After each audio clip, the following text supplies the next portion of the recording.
Watu wengi wanasikia neno ukatili kila siku, lakini si wote wanaoelewa hasa nini maana ya neno ukatili. Karibu Jifunze Salama.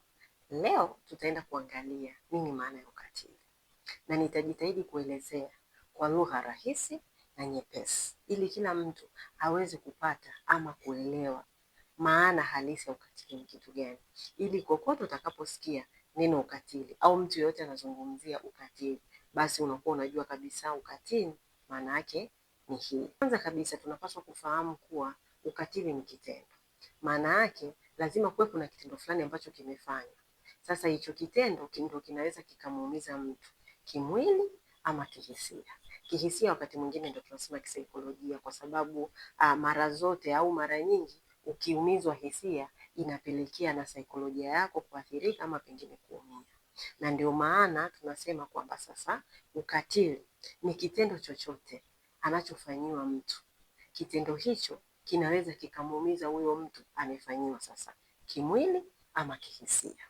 Mfano, kupigwa, kuchomwa moto, kumwagiwa maji ya moto, ama pengine kuburuzwa, ama pengine kukabwa, ama pengine kuitwa tu majina ambayo labda huyo mtu anayeitwa hayapendi, au maneno tu. Kuna maneno mengine mtu anaweza akakwambia ukajisikia vibaya. Kwa mfano, wazazi tumezoea kuwaita watoto wetu, utasikia we mbwa, njoo hapa. Sawa?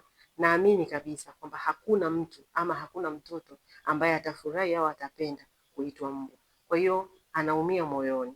Kwa hiyo pale hisia zake zimefanya nini? Zimeumizwa. Au mfano mwingine tunaweza tukachukulia tu, labda mtu na mpenzi wake au mtu na mke wake au na mume wake. Kwa mfano labda kwa wanaume, labda unaongea na mke wako ukamwambia kitu, afu mke wako akakwambia bana achana na mimi bwana. Na wewe naye katika wanaume na wewe ni mwanaume, niache mimi. Unajisikiaje? Lazima huyu mwanaume hatopenda yale majibu, hayatomfurahisha, maana yake hisia zake zitaumia. Huo pia ni ukatili. Lakini hiyo inaweza ikawa hata kwa mwanamke. Unaweza ukawa unaongea na mpenzi wako akakwambia bana hebu niache mimi. Hivi katika wanawake na wewe ni mwanamke, yaani wanawake watoke na wewe utatoka. Huyu mwanamke kwa hali ya kawaida hawezi kujisikia vizuri, kwa sababu hatopenda namna yule mpenzi wake alivyomwambia. Kwa hiyo ile inakuwa imeumiza hisia zake. Kwa hiyo pia huo ni nini? Ni ukatili.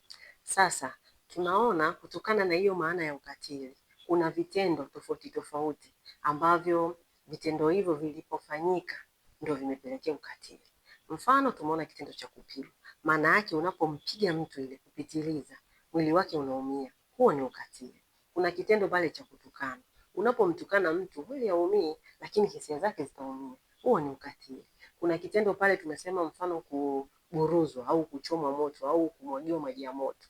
Hivyo vitendo vyote utakapovifanya vitamuumiza huyu mtu mwili wake. Huo ni ukatili. Kwa hiyo maana yake vitendo hivyo na vitendo vingine vyote ambavyo tunavifahamu vinavyoendana na hivyo vinapofanywa ama anapokuwa anafanyiwa mtu, ndio tunaita nini? Ukatili.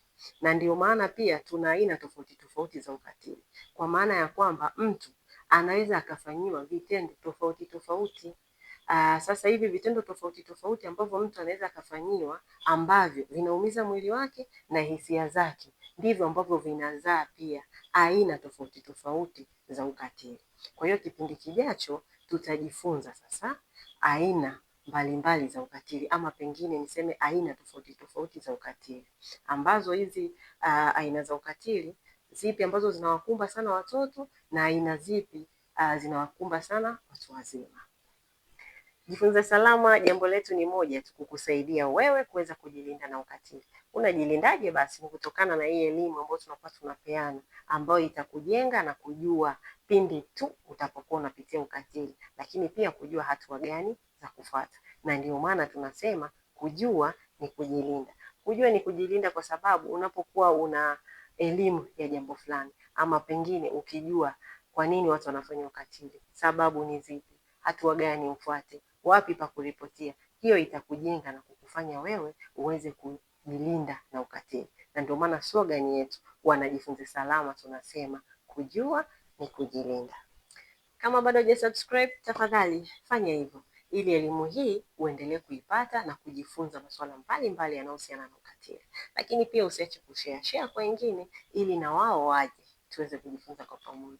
Lakini usisahau kulike na kucomment. Tuambie kwenye uwanja wa comment pale, katika vitendo hivi ambavyo tumeviona leo, ni vitendo gani ambavyo wewe umewahi kufanyiwa, ama pengine ni vitendo vipi? Nitakuwa hapa kila wiki siku ya Jumatano, Ijumaa na Jumapili. Siku ya Jumatano nitakuwa hapa kukuangazia aina tofauti tofauti za ukatili wanazokumbana nazo watu wazima, lakini siku ya Ijumaa nitakuwa hapa kukuangazia aina tofauti tofauti za ukatili ambazo wanapitia watoto, lakini nitakuwa hapa kwa ajili ya maswali na majibu. Maswali yote yanayohusiana na ukatili nitakuwa hapa kuyajibu. Karibu tujifunze kwa pamoja.